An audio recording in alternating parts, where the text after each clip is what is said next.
I see everything melting down by itself. Everything that is against the will of God burning out, melting off.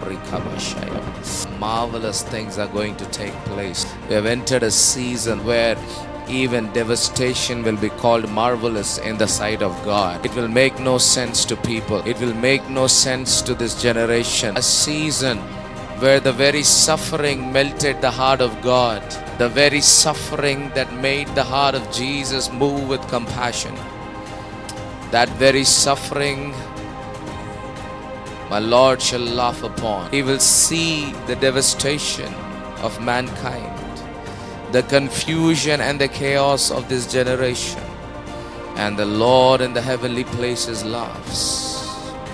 The wickedness, the foolishness of men makes the heaven move in laughter. Why do they plot in vain, says the kingdom? Why do they try to impress a man in vain? Doesn't he who searcheth the thoughts of men know it all? I have waited long, says the Lord. I have waited so long. I have given ample time, but my people have continued to rebel. For my people have continued to be silent. So now when they call, I shall hide my face, says the Lord. Now when they will cry out, my ears will not respond, says the Lord. Did I die that they could make idols of me? Did I shed my blood so that they could write songs about me? Was that the purpose of my sacrifice? I died so that I may rise in all of my children. But they have rejected me, says the Lord.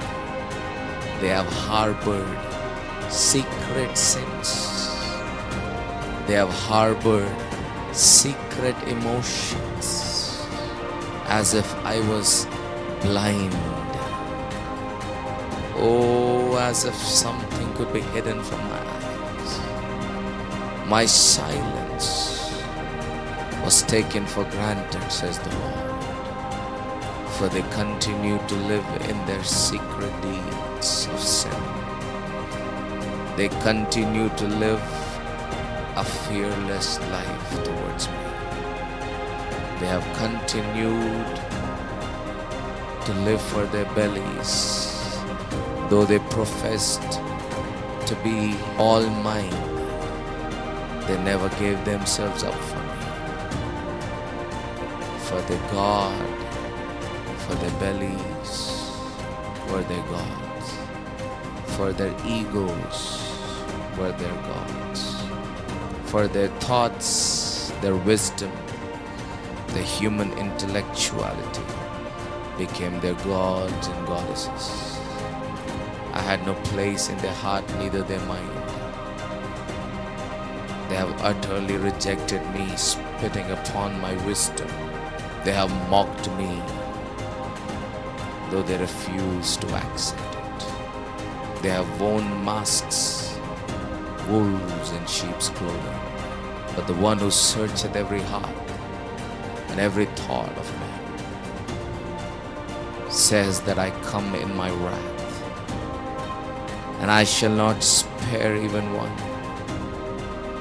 for the vengeance belongs to me.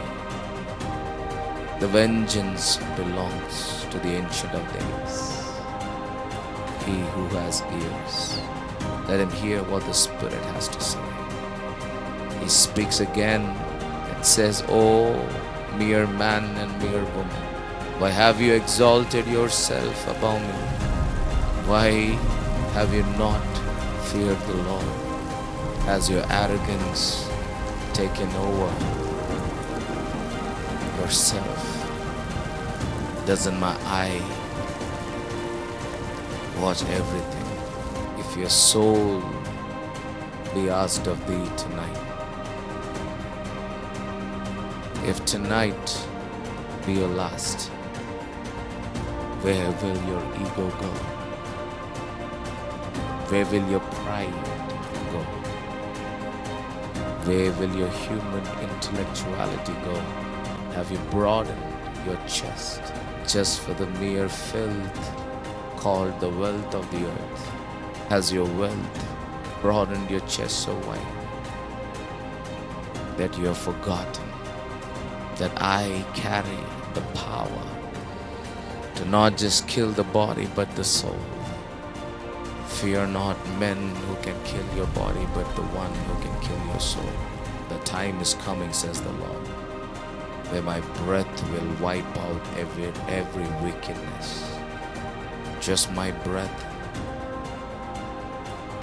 just my presence will wipe out like a tsunami, like a tornado that comes and wipes out places and cities and nations together. Just the breath of my nostrils